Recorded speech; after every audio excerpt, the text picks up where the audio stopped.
नमस्कार।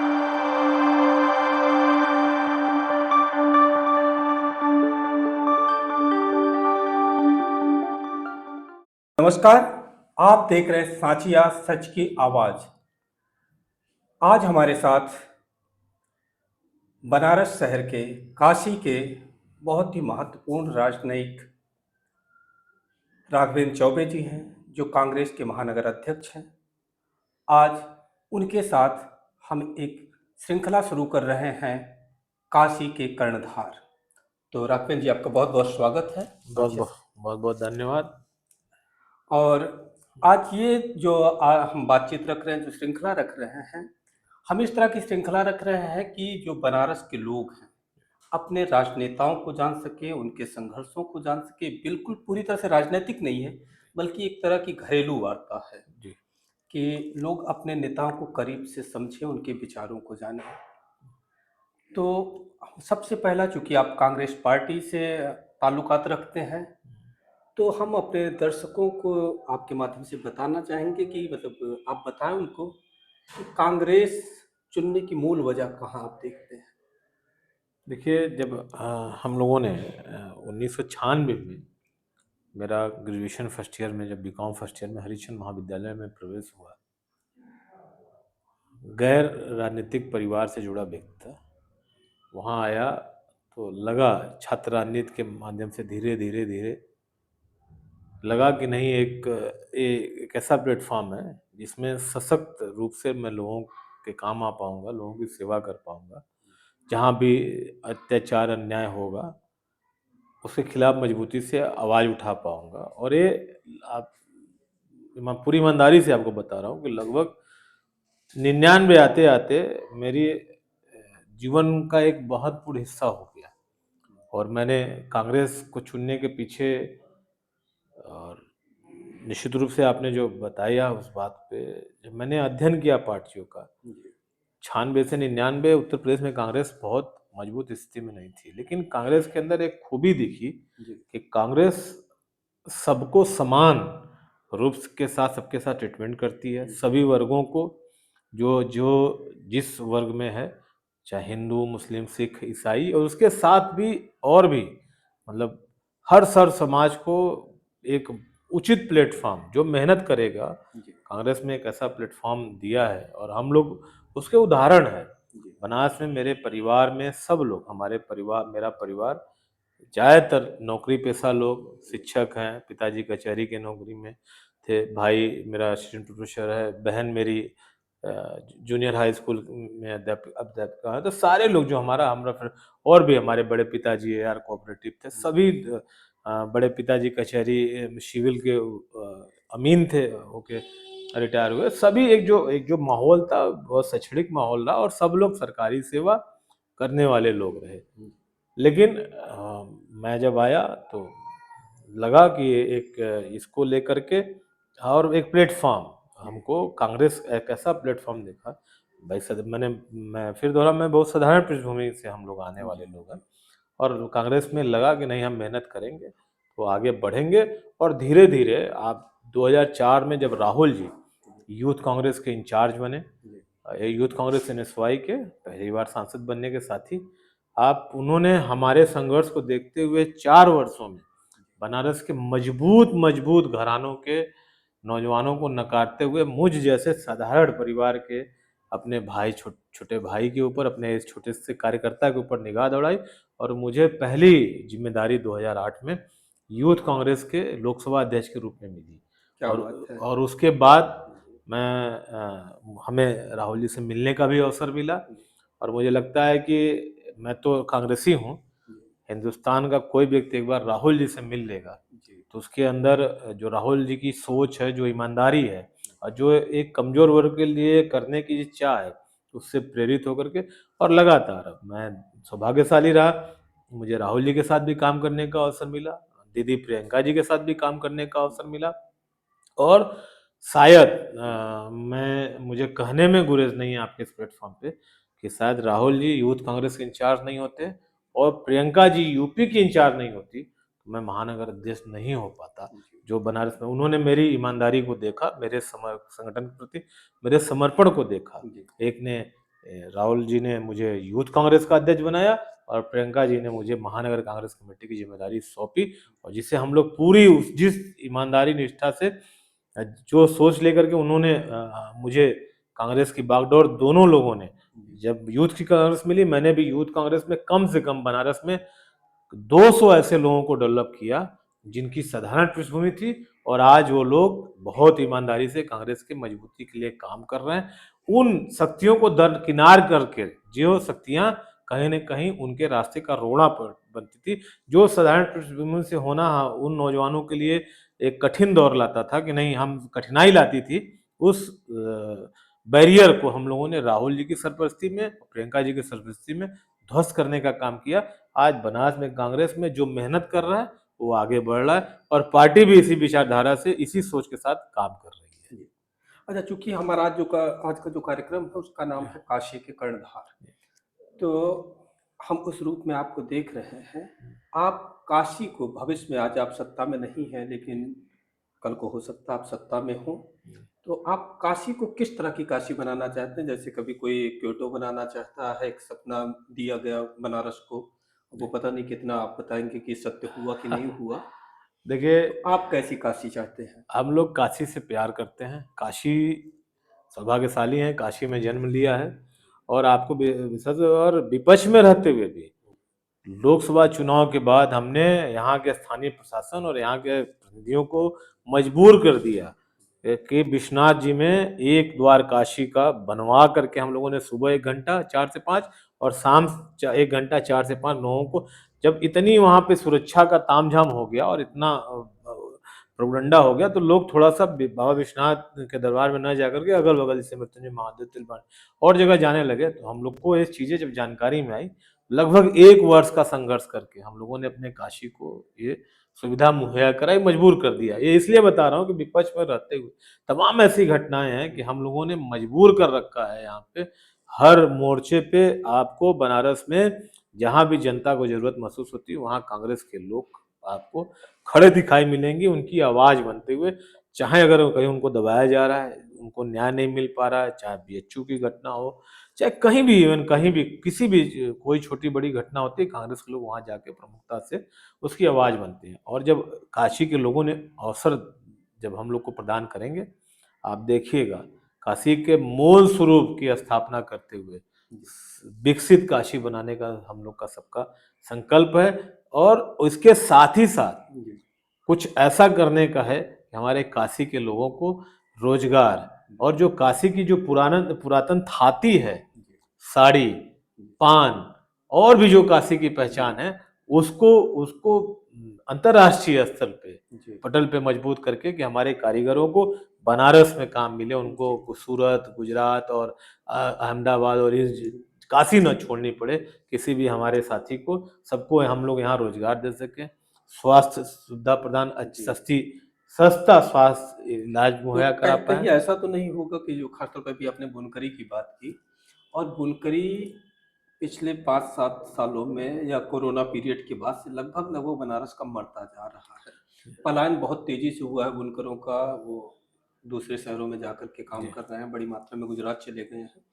और जो ट्रेडिंग है साड़ी की, उस पे गुजराती लोगों का आधिपत्य बढ़ गया है। जी। तो कहीं ऐसा तो नहीं होगा कि तब तक बहुत देर हो जाए, ये लोग जो बुनकर हैं वही गायब हो जाए? नहीं, देखिए, विजय भैया, जो मूल होता है वो मूल ही होता है। आज गुजरात भी जाकर के हमारे ही बुनकर भाई, हमारे ही बीच के साथी जाके उस ट्रेंड को वो कर, क्योंकि जो नीति निर्माता है उनका लगाव गुजरात के प्रति है, वो, लेकिन उपयोग हमारे लोग ही हो रहे हैं। तो हमने पहले ही आपसे कहा कि हम अपनी थाती को सजो करके अपने भाइयों को, वो चाहे किसी भी, और ऐसा नहीं बुनकरी में केवल लोगों को एक ट्रेंड बना हुआ है, जो भारतीय जनता पार्टी ने ट्रेंड बना दिया है कि बुनकरों में ज्यादातर मुस्लिम लोग, लेकिन आप इसमें अध्ययन थोड़ा सा जानकारी करेंगे तो होगा कि जो ये ताने बाने का रिश्ता इसीलिए बोला जाता है कि एक बिनता है और एक बेचता है। हिंदू मुस्लिम दोनों एक दूसरे के पूरक हैं इसमें, और भारतीय जनता पार्टी इस चीज को समझ नहीं पा रही है। लेकिन हम अपने लोगों का गौरव को बढ़ाने का काम करेंगे, अगर काशी के लोगों ने हमको या हमारे नेताओं को अवसर दिया काशी में, तो कांग्रेस के लोगों को। जैसा भी आपने कहा कि जो ताना बाना है हिंदू मुस्लिम संबंध वाला, और एक तरफ हर कोई कह रहा है, खासतौर पे जो विपक्षी पार्टियां हैं, कि हिंदू प्रेम तो दिखावे का है सत्ता में, लेकिन मुस्लिमों के प्रति एक घृणा है। तो इस घृणा से कैसे लड़ेंगे? देखिए, हम लोगों ने इनको बहुत लंबा समय जी। हराया है और उस घृणा से उभर करके हिंदू मुस्लिम सिख ईसाई भाईचारे का संदेश भी दिया। आज लगातार थोड़ा सा परिवर्तन का दौर आया है, लेकिन ऊब चुके हैं लोग। 11-12 वर्षों में लोग ऊब चुके हैं। आप सबको भी अपने उसी 2014 के पहले के अच्छे दिन और सच्चे दिन की याद आ रही है, जो जो इसमें लोग सुखी थे, खुशी थे, अपनी जिम्मेदारियों का निर्वहन कर पा रहे थे। आज किस क्षेत्र की हम बखान करें? ये सरकार आत्ममुग्धा का शिकार है, अहंकार की शिकार हो चुकी है सरकार है। उसे जनता के किसी भी मूलभूत सुविधा से अंदर नीचे स्थिति बेहाल वाली है। कुछ लोगों के हाथ में पूंजी है, कुछ लोगों के हाथ में रोजगार है, कुछ लोगों के हाथ में प्रशासन है। बाकी मैं भारतीय जनता पार्टी के और भी नेतृत्व करता है, उनके सांसद विधायक बहुत असहाय रूप से पार्टी में बने हुए हैं, लेकिन सबको अपने पद पे बना रहना, इसलिए कोई विरोध नहीं कर रहा है। लेकिन स्थिति बहुत बदल चुकी है और बहुत जल्दी, और मुझे लगता है कि इसी 14 नवंबर से बिहार से एक बड़ा संदेश पूरे देश में जाएगा और पुनः ये देश भाईचारे के रास्ते पे, पथ पे, प्रगति के पथ पे पुनः लौटना शुरू करेगा और बहुत जल्द आप देखेंगे कांग्रेस नेतृत्व करते हुए इस देश को पुनः विकसित राष्ट्र बनाने की तरफ काम करेगी।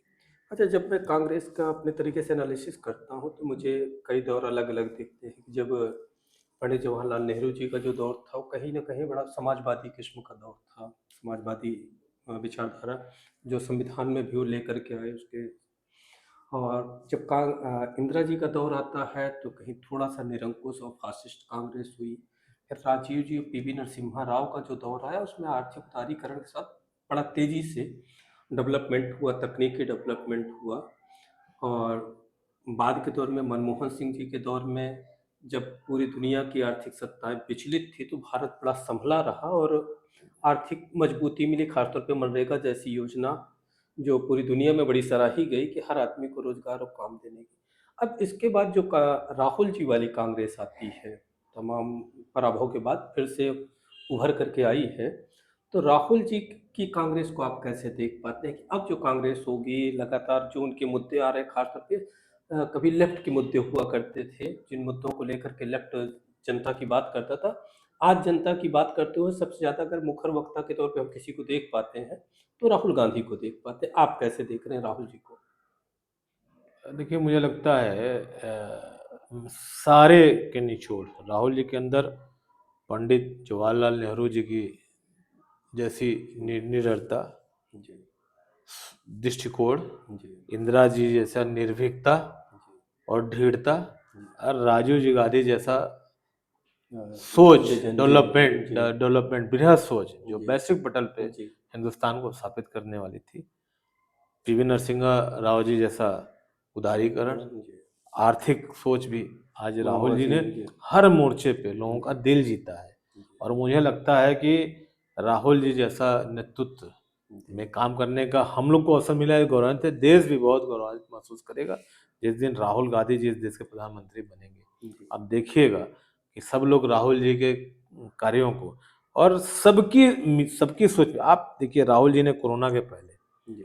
आज तो भारतीय जनता पार्टी के लोग भी कहते हैं कि राहुल गांधी जी ने क्या ज्योतिष विद्या का कुछ जी। ट्रेनिंग ले ली है क्या, कि जी। जो बोल रहे हैं वो सारी चीजें सही हो रही हैं। और जो बोला उस बंदे ने, जी। और जितना हमला उनके ऊपर विपक्ष का रहा, जी।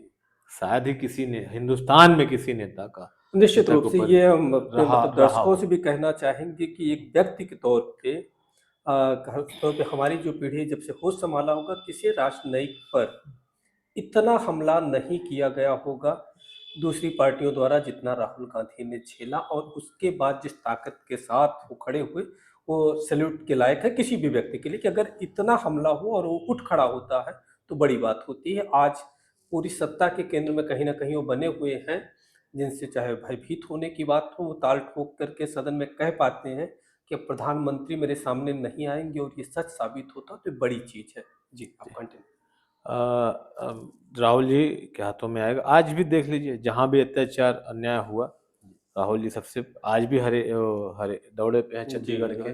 उनके घर जाके आईएएस के उनके घर भी। हाँ, जहां भी आप देखिए, चाहे जम्मू कश्मीर में जाना जी, हुआ, चाहे मणिपुर की बात हो, मणिपुर इस जाना तरह जी। हुआ, चाहे बिहार, जिसका कहीं भी जहाँ जा करके सबके आंसू पोंछते हैं, जी, सबको संबल प्रदान करते हैं और देश को बहुत ही शानदार तरीके से ले चलने का जो जज्बा उनके अंदर है, जी। बहुत जल्दी हिंदुस्तान के लोग उनको सर माथे पे बैठा करके अच्छा, उनके नेतृत्व में। लोग बैठाएं उससे पहले एक कई बार सवाल आता है, कई बार स्थितियां दिखती हैं कि राहुल गांधी की जो विचारधारा जिसकी आप बात कर रहे हैं, वो पूरी तरह से कांग्रेस अडॉप्ट कर पा रही है या नहीं। खासतौर पे मुझे याद आता है, जब मध्य प्रदेश का चुनाव था, तो जो आपकी स्थानीय पार्टियां रही, राहुल गांधी जी को उस तरह से ससम्मान एंट्री उस चुनाव में नहीं दी गई और सत्ता से बाहर हुई कांग्रेस। नहीं नहीं, सत्ता के बाहर उन्होंने राहुल जी के सम्मान के साथ सारे कांग्रेसी राहुल जी में अपना सम्मान ढूंढते हैं, जी। और पार्टी का सम्मान और राहुल जी का सम्मान में कोई अंतर नहीं। राहुल जी ने हमेशा कांग्रेस का सम्मान को बढ़ाया, नहीं, कांग्रेस आपको के अगर याद होगा कार्यकर्ता। तो जब कमलनाथ जी वाला जो पिछला चुनाव था, कमलनाथ जी के नेतृत्व में एमपी का चुनाव लड़ा गया, जबकि जैसे भी हरियाणा के चुनाव में राहुल जी की एक बड़ी भूमिका रही। हम्म। लेकिन एमपी के चुनाव में राहुल गांधी को बड़ी नहीं भूमिका से रोका गया। नहीं नहीं, पूरा था। राहुल जी प्रियंका जी दोनों रूप से समान रूप से, यहाँ तक कि भारतीय जनता पार्टी बौखला करके प्रियंका गांधी के खिलाफ उन मुझे याद है कि 27 या 29 जगहों पे एफआईआर कराई जी, कि प्रियंका जी वो के खिलाफ। जी, डर के मारे प्रचार में ना आ पाए मध्य जी, प्रदेश के में। जी, लेकिन ये दोनों बहुत निर्भीक हैं, और कांग्रेस का जो वर्तमान नेतृत्व करता है, आप जी, देखिए, चाहे हमारे मीडिया डिबेट में जाने वाले प्रवक्ता जी, हों, ये अलग एग्रेसिव कांग्रेस है। ये सम्मान के साथ विपक्ष को आईना दिखाने का जज्बा राहुल गांधी और प्रियंका गांधी की सोच वाली कांग्रेस है, जी, जिसमें खड़गे जी के अनुभव से जी, एक एक कार्यकर्ता सीखते हुए लगातार निरंतर प्रतिदिन अपनी चुनौती पेश कर रहा है भारतीय जनता पार्टी के निरंकुश और तानाशाह सरकार के खिलाफ। जी, आप इतनी सी भी गलती बहुत भारी पड़ सकती है, जी, उसके बावजूद कार्यकर्ता निर्भीक होकर के जी। भारतीय जनता पार्टी का सामना कर रहा है और जनता की लड़ाई लड़ रहा है। अच्छा, उत्तर प्रदेश की जब हम राजनीति देखते हैं, तो आज लगभग लगभग जाति खेमे में बटी हुई राजनीति है। आदमी जाति पूछ करके तय कर लेता है कि फला किस पार्टी का व्यक्ति होगा। ऐसे में कांग्रेस की क्या स्थिति दिखती है? कौन सी जातियां साथ आती दिख रही हैं? कि मुझे लगता है कि 35 सालों से 36 सालों से उत्तर प्रदेश में 35 जी, सालों से कांग्रेस सत्ता में नहीं है, और ऐसी ताकतों को भरपूर अवसर मिला, जी। चाहे वो अलग अलग कांग्रेस के छोटे। खिलाफ ही अवसर पैदा हुए हैं। हाँ, कांग्रेस के खिलाफ एक अवसर प्रदान किया कांग्रेस को कमजोर करने के लिए, जी, चाहे बहन जी हो, चाहे कोई अन्य भी हो। जी, लेकिन ये उत्तर प्रदेश जनता जान चुकी है जी, कि उन इन जातियों के नेताओं ने सिर्फ अपना भला किया, जी, यहाँ तक कि जाति का भी भला नहीं किया। जी, समाज के लिए कुछ करने की बात तो दूसरी है, अपनी उस जात का भी भला नहीं किया जिस जात के आधार पर उनको पहचान मिली, पद प्रतिष्ठा मिली। तो अब उत्तर प्रदेश आप देखिएगा 27 में जी, बहुत सकारात्मक परिणाम कांग्रेस को देगा। लगातार हमारे प्रदेश अध्यक्ष अजय राय जी राहुल जी के ही तर्ज पे पूरे उत्तर प्रदेश में हर अत्याचार अन्याय को प्रमुखता से उसकी लड़ाई लड़ रहे हैं, लोगों के सुख दुख में भागीदारी कर रहे हैं, और हर मुद्दों पे लड़ रहे हैं, चाहे वो अभी रायबरेली के वाल्मीकि समाज की बात हो, जी, चाहे कहीं पे भी, चाहे बलिया, गाजीपुर, कहीं भी सर्व समाज के लिए जी। अजय राय जी जा रहे हैं, दौड़ रहे हैं, और लोगों का माहौल भी बदल रहा है। लोगों ने देख लिया कि हम कांग्रेस को अगर नहीं पकड़ेंगे तो बहुत कमजोर होते जाएंगे, हम खुद कमजोर होंगे और प्रदेश और राष्ट्र भी कमजोर हो रहा है। जी। अच्छा, एक समय था कि एनएसयूआई जो आपका छात्र संगठन है, बहुत एक्टिव हुआ करता था, बहुत रचनात्मक हुआ करता था। इस समय जब राहुल जी एक बार फिर से पॉपुलर बना पा रहे हैं कांग्रेस को, या अजय राय जी की सक्रियता, तो यूथ का क्या रुझान दिख रहा नहीं हैं, सब लोग साथ हैं हमारे बीएचयू के।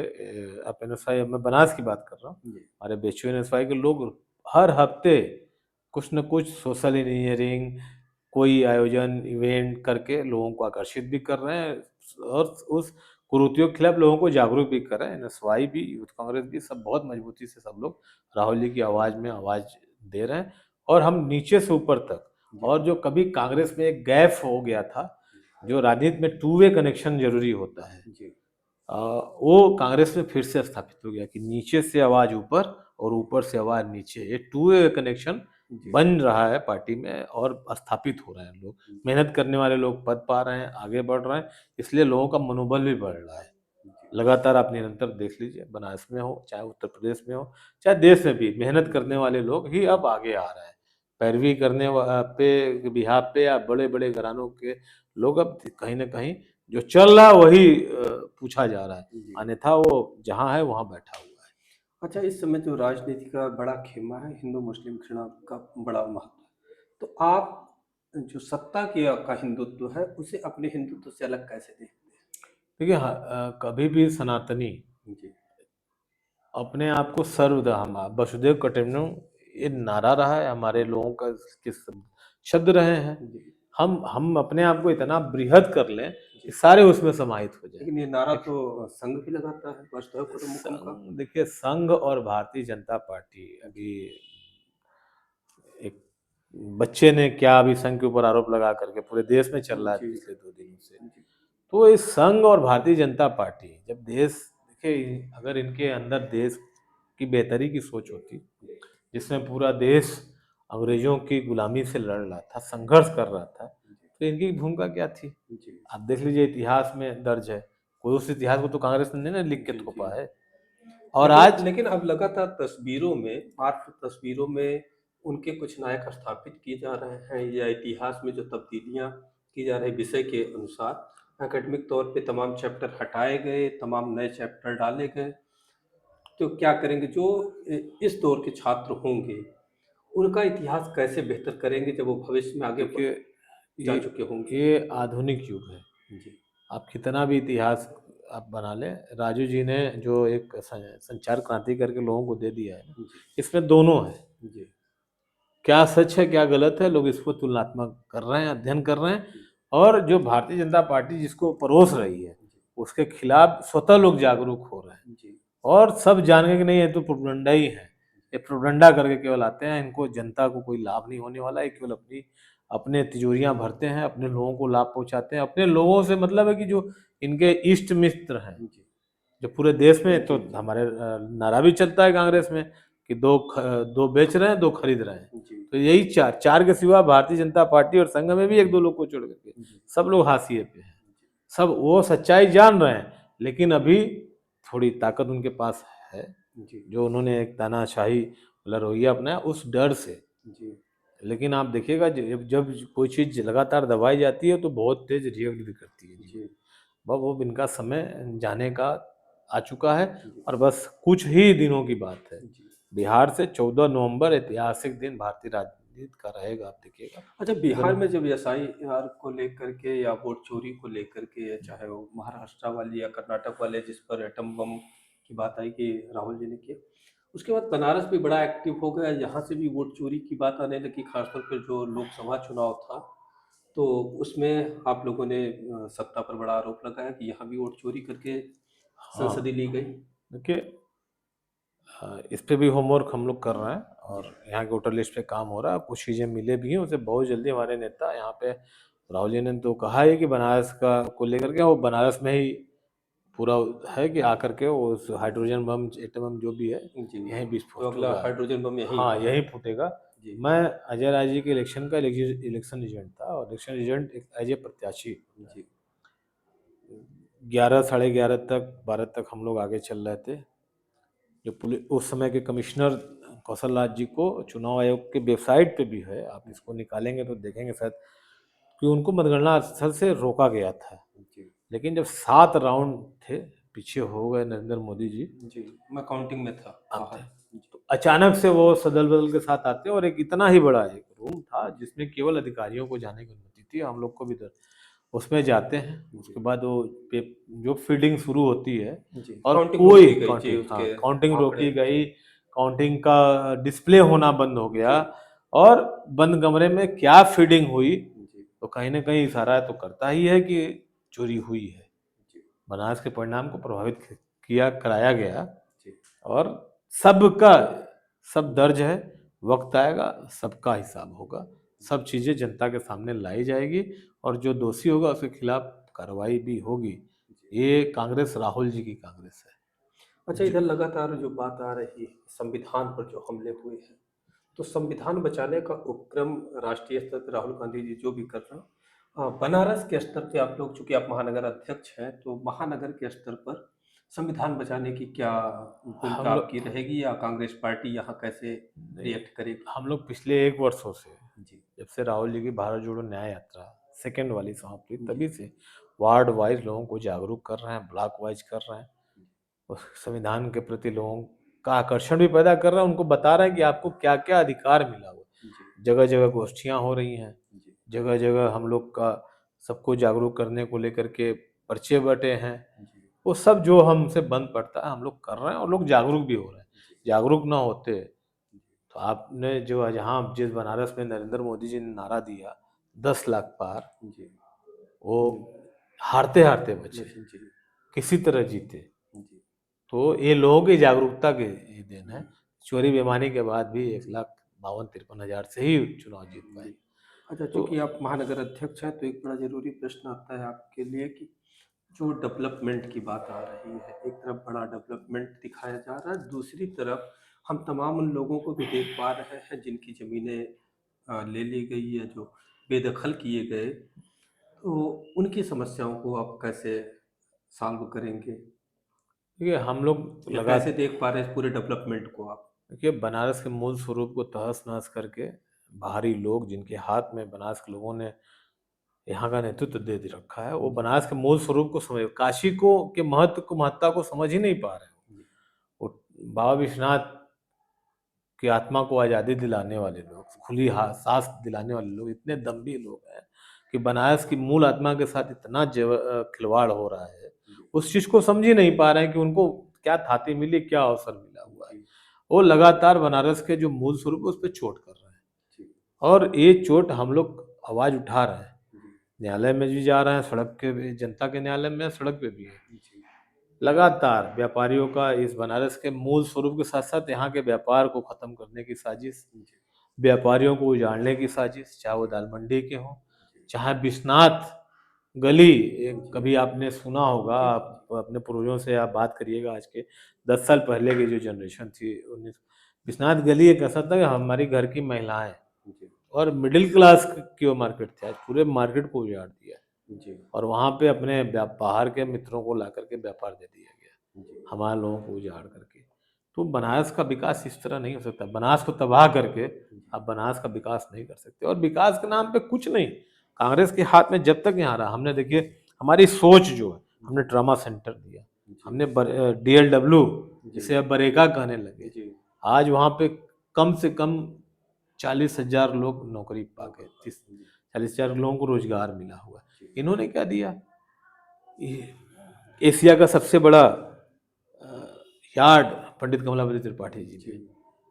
ने, इन्होंने दिया क्या? केवल रोपवे की जरूरत बनारस को नहीं है। स्टेडियम दिया है जो गंजारी में है। गंजारी में स्टेडियम बन रहा है, अच्छी बात है, बन रहा है। संपूर्ण स्टेडियम को भी देखिए, जी। अब जिसके पास 10 लाख रहेगा वही वहाँ टहल पाएगा।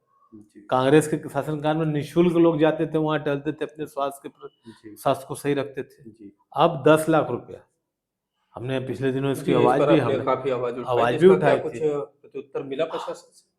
नहीं, प्रत्युत्तर नहीं मिला। प्रत्युत्तर यही मिला, अभी 29 लोगों ने वहाँ जी। पे कराया है। हम जी। लोग लिस्ट निकाल रहे हैं कि वो 29 लोग कौन है। जी।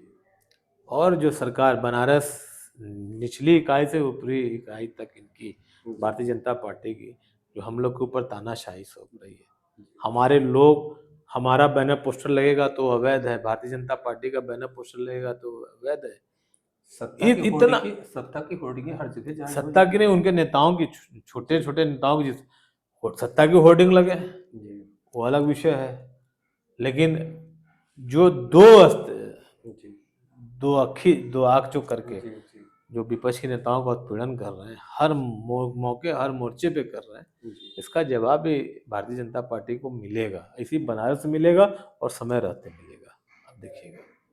बहुत बहुत शुक्रिया राघवेंद्र चौबे जी का। राघवेंद्र जी आ, उन तमाम बातों को लेकर के लड़ रहे हैं जिनसे कहीं ना कहीं बनारस जूझ रहा है, और उनकी इस लड़ाई का साँचिया सच की आवाज़ सम्मान करता है, और इसीलिए आज काशी के कर्णधार की यह श्रृंखला हम उनके चेहरे के साथ शुरू कर रहे हैं।